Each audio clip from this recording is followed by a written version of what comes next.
is the golden bowl, the spirit flown forever.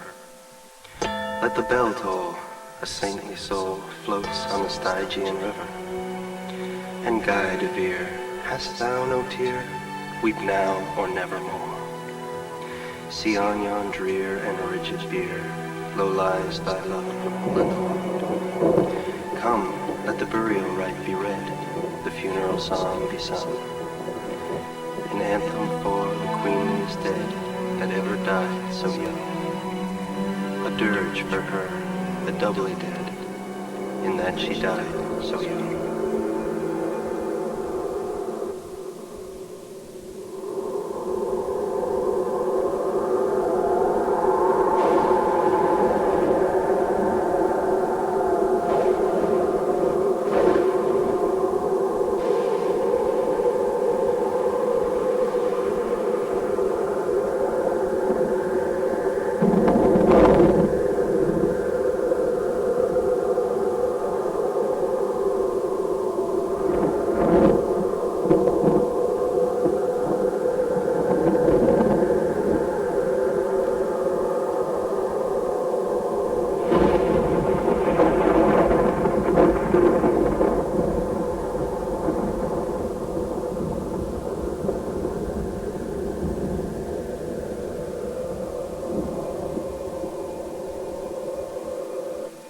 Once upon a midnight dreary, I pondered weak and weary over many a quaint and curious volume of forgotten lore. While I nodded, nearly napping, suddenly there came a tapping, as of someone gently rapping at my chamber door. 'Tis some visitor tapping at my chamber door. Only this, and nothing more. Ah, distinctly I remember. It was in the bleak December, and each separate dying ember wrought its ghost upon the floor. Eagerly I wished the morrow. Vainly I had sought to borrow from my books surcease of sorrow. Sorrow for the lost Lenore, for the rare and radiant maiden whom the angels named Lenore, nameless here forevermore. And the silken, sad, uncertain rustling of each purple curtain thrilled me, filled me with fantastic terrors never felt before, so that now, to still the beating of my heart, I stood repeating, "'Tis some visitor entreating entrance at my chamber door, some late visitor entreating entrance at my chamber door." This it is, and nothing more. Presently my soul grew stronger, hesitating then no longer. "Sir, or madam, truly your forgiveness I implore. But the fact is I was napping, and so gently you came rapping, and so faintly you came tapping at my chamber door, that I scarce was sure I heard you." Here I opened wide the door. Darkness there, and nothing more. Deep into that darkness peering, long I stood there, wondering, fearing, doubting, dreaming dreams no mortals ever dared to dream before. But the silence was unbroken, and the stillness gave no token, and the only word there spoken was the whispered word, "Lenore."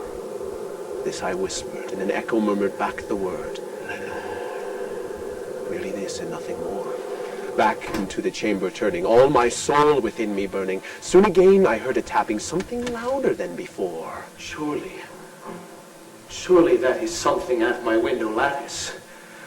Let me see then what thereat is, and this mystery explore. Let my heart be still a moment, and this mystery explore. 'Tis the wind, and nothing more. Open here, I flung the shutter, when, with many a flirt and flutter, in there stepped a stately raven of the saintly days of yore. Not the least obeisance made he, not a minute stopped or stayed he, but with mien of lord or lady, perched above my chamber door, perched upon a bust of Pallas just above my chamber door, perched and sat, and nothing more. Then this ebony bird beguiling my sad fancy into smiling by the grave and stern decorum of the countenance it wore.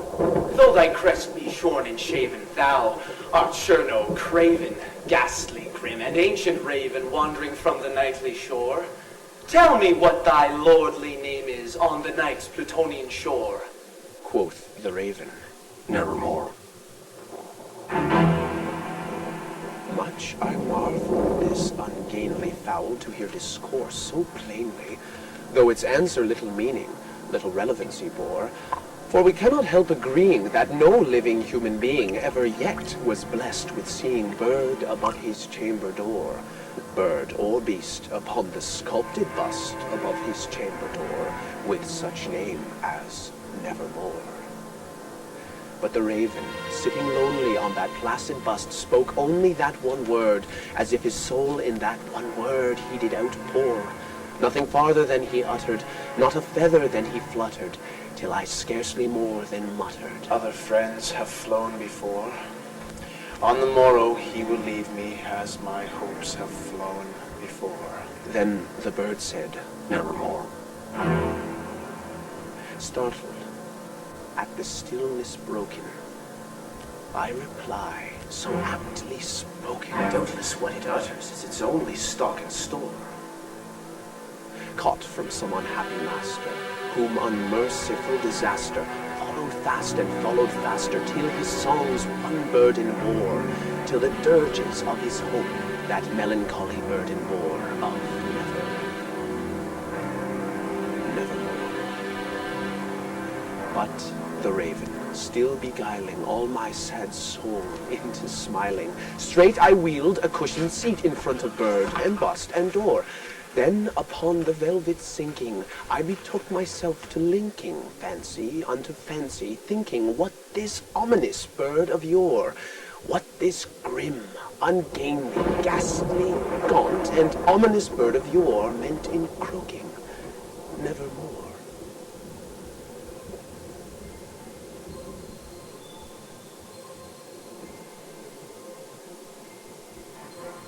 This I sat engaged in guessing, but no syllable expressing to the fowl whose fiery eyes now burned into my bosom's core.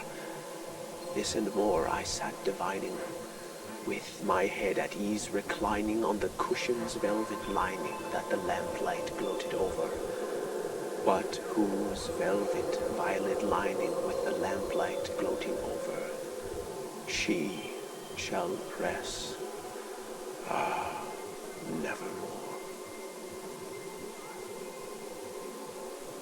Then methought the air grew denser, perfumed from an unseen censer swung by seraphim whose footfalls tinkled on the tufted floor.